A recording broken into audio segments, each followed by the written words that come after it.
Hello, everyone. Welcome to the Health Series podcast. Today, we're going to be looking at the topic the healthcare system of Canada versus United States.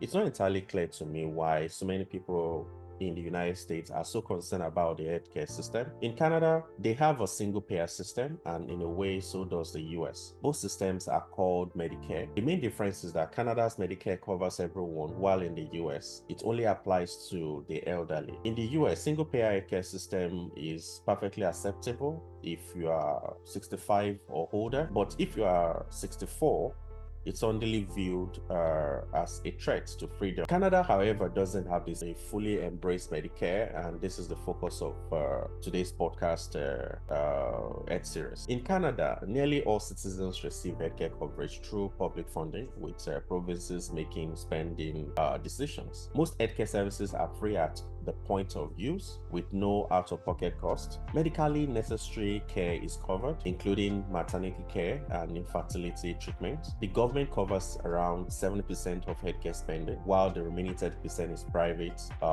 primarily for expenses like medications, dental services, and optometry, which aren't included in the government's program. Most hospitals in Canada are publicly funded and operate under a fixed budget, helping the country manage healthcare spending. However, most family physicians are private and work on a fee-for-service basis. Makes Canada system a single-payer model, but a fully socialized system, as there is public funding but private delivery of services. And doctors in Canada do fairly well. In 2012, the average physician's income taxes before taxes was around 225,000 Canadian dollars, with general practitioners earning slightly less and specialists earning slightly more. Canada also negotiates drug prices at the federal level, which is another way they control healthcare costs. The country has a reputation for long wait times, and many people have heard stories of someone who has suffered due to delays in receiving care. However, data does not support this perception. Canada is transparent about its wait times, and anyone can check the average wait times for average service online. You can even try it yourself by visiting official website. On the other hand, finding similar data in the United States is much harder, and many just assume the United States has better wait times, which is often not the case.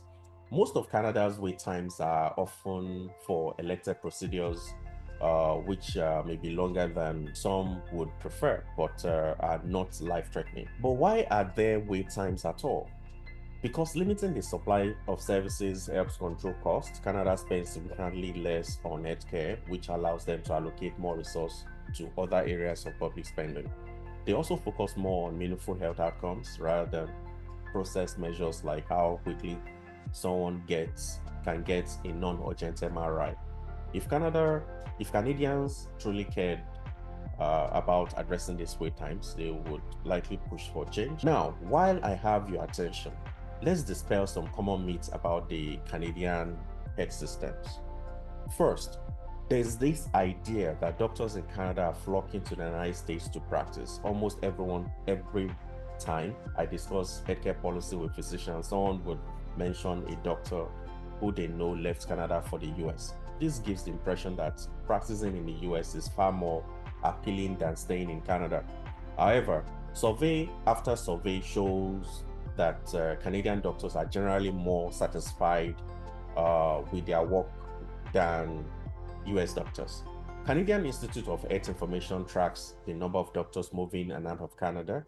In the years when immigration peaked, about 400 to 500 doctors left Canada for the US annually, considering that there are about over 800,000 physicians in the US. It's unlikely that everyone knows one of these immigrating doctors. However, since 2003, net immigration has reversed, with more doctors moving into Canada than leaving. The second myth is that Canadians flock to the United States for healthcare.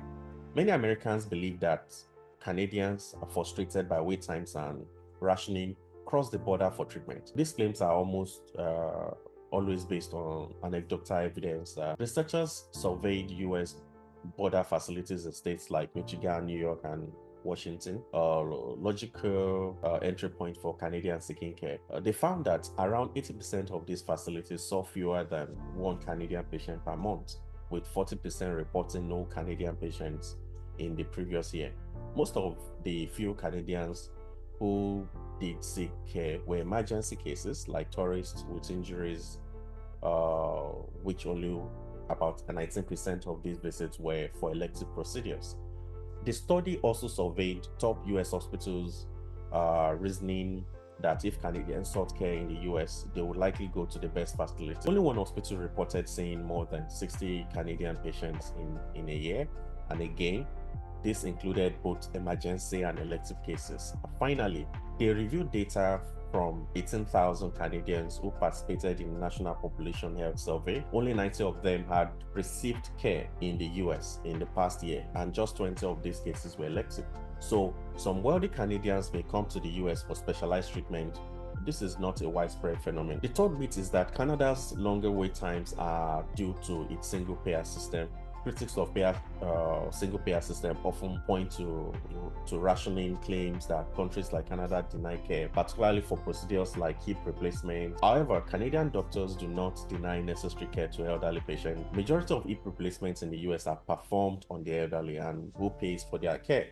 Medicare, which is a single payer. Canada isn't some authoritarian regime, and its people are not oppressed by their healthcare system.